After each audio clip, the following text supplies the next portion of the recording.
Bible रे एमिति दुईटी शब्द अछि जहा केवल शब्द नुहे ताहा हेउछि स्वर्ग ओ पृथ्वीर जय ध्वनि। प्रथम रे हेला हालेलुया। एहार अर्थ हेउछि प्रभुंकर स्तुति कर। जेबे आमे हालेलुया कहू आम मन आत्मा ओ हृदयर सबु सीमा को एही ध्वनि छुई जाए आउ एक दिव्य ज्योति प्रकाशित होई हृदय रे नुआ आनंद भरी जाए। जेबे आमे हालेलुया कहू आमे प्रभुंकर स्तुति कर आउ कहू हे प्रभु तुम्हे समस्त महिमार योग्य, तुम्हे सर्वोत्तम। हालेलुया हेउछि एक स्तुतिर ध्वनि। विश्वासी ओ दूत माने मिसी प्रभुंकर महिमा प्रकाश करिबा पाई। द्वितीय रे हेला होसाना।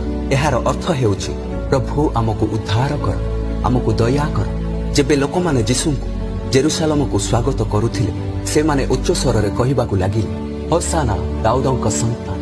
प्रभुଙ୍କ नामरे जे आसुअछंती से धन्य। ऊर्ध्व लोकरे होसाना। होसाना हेउछि हृदयर एक गभीर आह्वान। दुख ओ आशा मध्यरे एक प्रार्थना। प्रभु आमको उद्धार कर, रक्षा कर और दया कर।